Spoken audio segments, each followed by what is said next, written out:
प्रेमचंद की प्रसिद्ध कहानियों में से एक गुल्ली डंडा। हमारे दोस्त माने या ना माने, मैं तो यही कहूंगा कि गुल्ली डंडा सब खेलों का राजा है।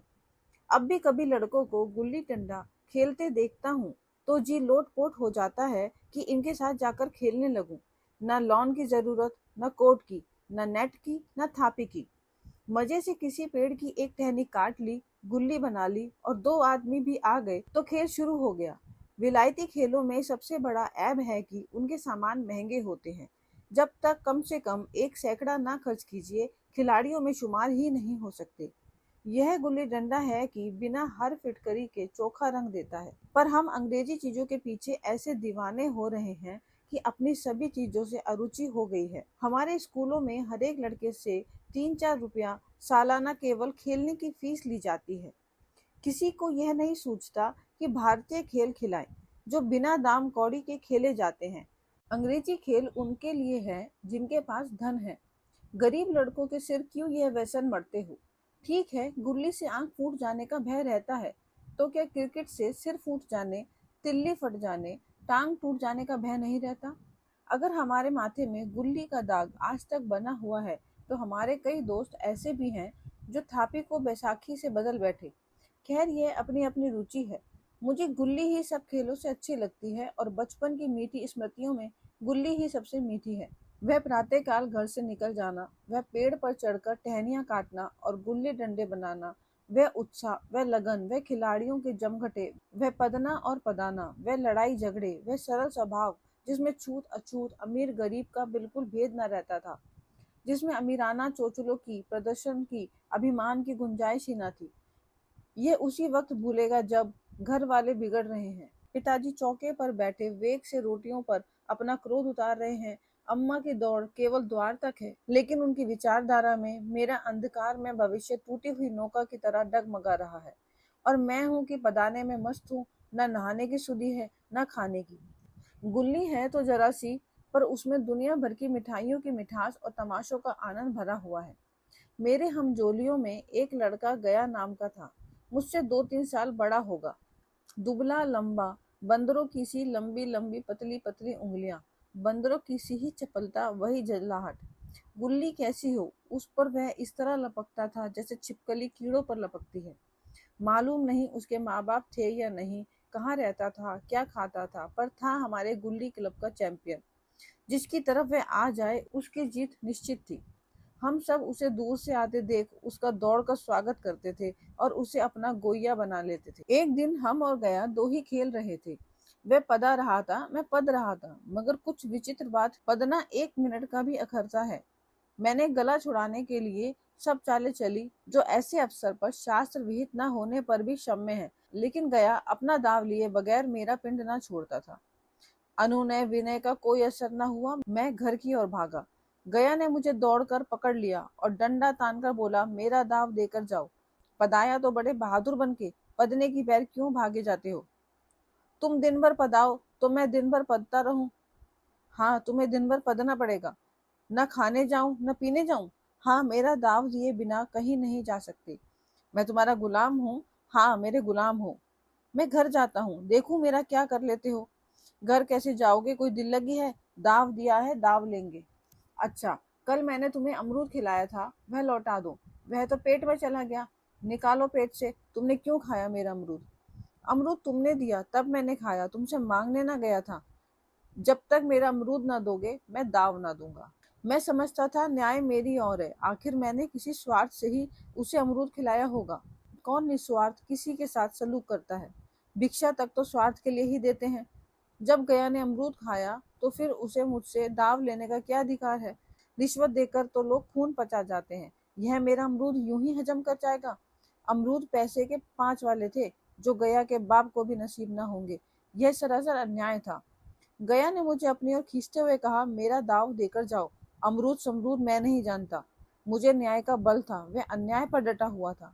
मैं हाथ छुड़ाकर भागना चाहता था, वह मुझे जाने ना देता था। मैंने गाली दी, उसने उससे कड़ी गाली दी, और गाली नहीं, 2-1 चांटा जमा दिया।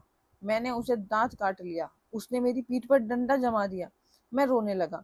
गया मेरे इस अस्त्र का मुकाबला ना कर सका। भागा। मैंने तुरंत आंसू पोंछ डाले, डंडे की चोट भूल गया और हंसता हुआ घर में जा पहुंचा। मैं, थानेदार का लड़का, एक नीच जात के लौंडे के हाथों पिट गया, यह मुझे उस समय भी अपमानजनक मालूम। उन्हीं दिनों पिताजी का वहां से तबादला हो गया।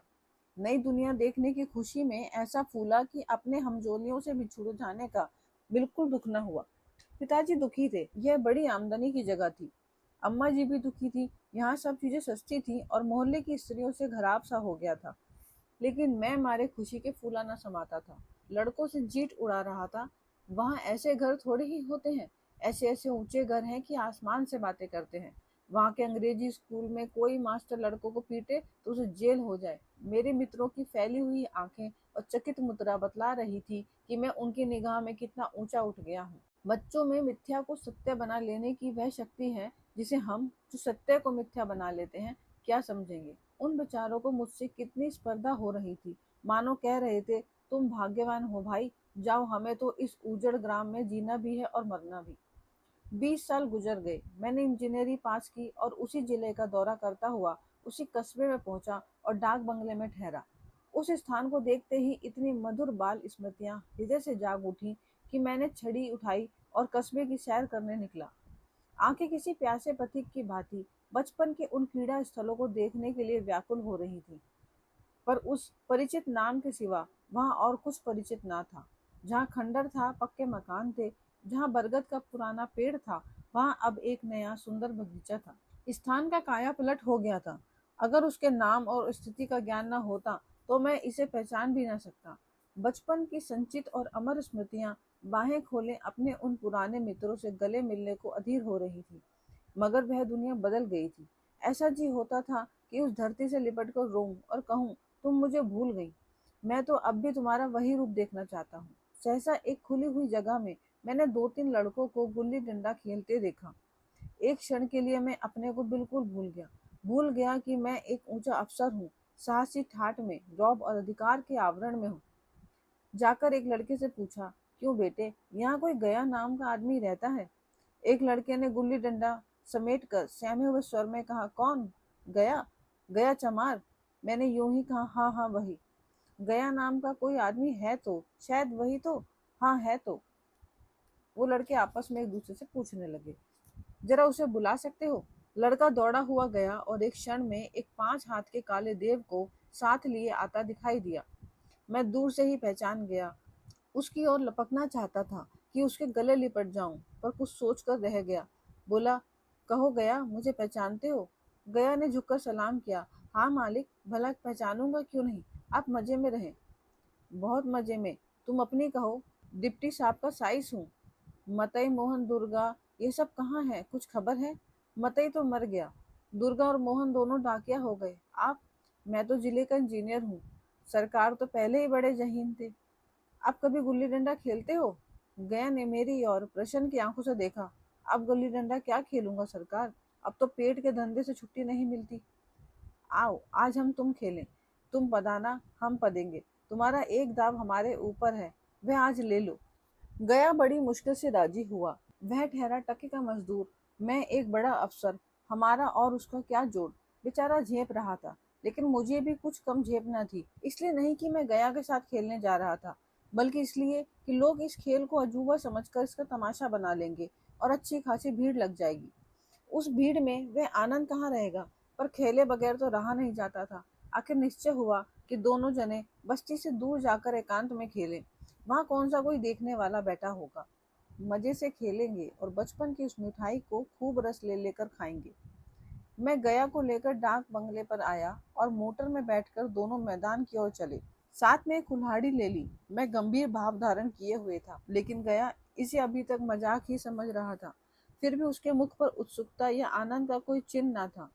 शायद वह हम दोनों में जो अंतर हो गया था, वह सोचने में मगन था। मैंने पूछा, तुम्हें कभी हमारी याद आई थी गया? सच कहना।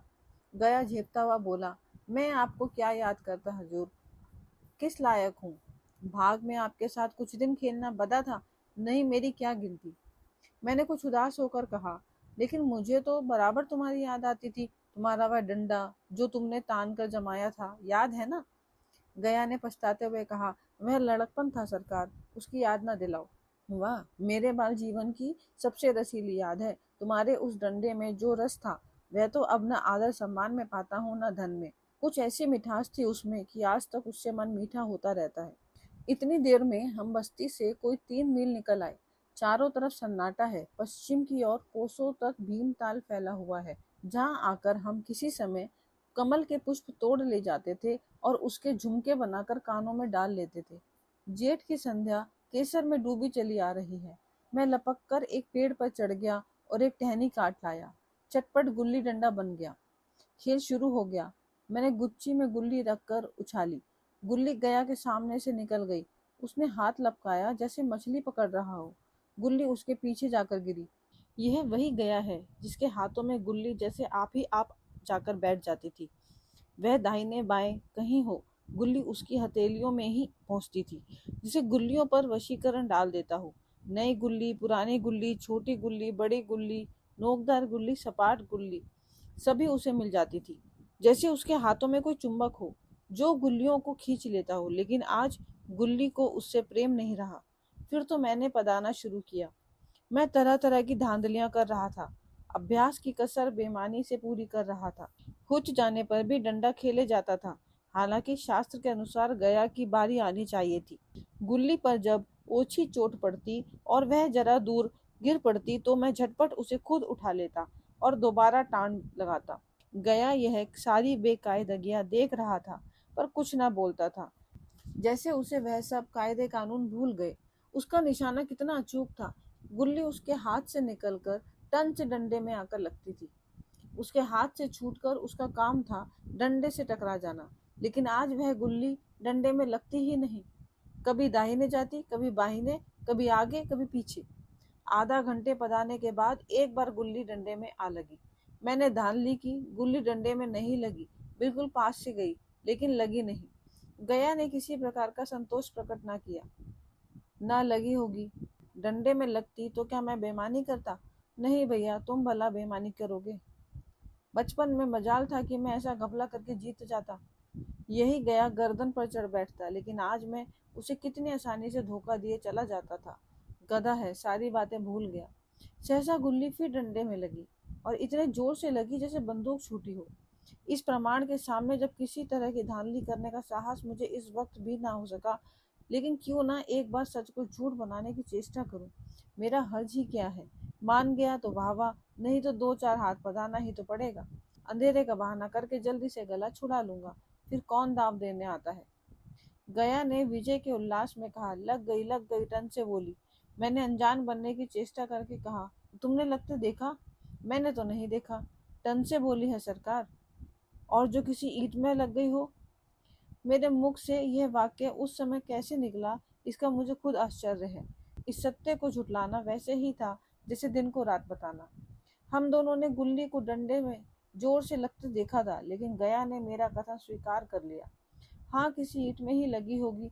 डंडे में लगती तो इतनी आवाज न करती। मैंने फिर पदाना शुरू किया, लेकिन इतनी प्रत्यक्ष धांधली कर लेने के बाद गया की सरलता पर मुझे दया आने लगी। इसलिए जब तीसरी बार गुल्ली डंडे में लगी तो मैंने बड़ी उदारता से दाव देना तय कर लिया।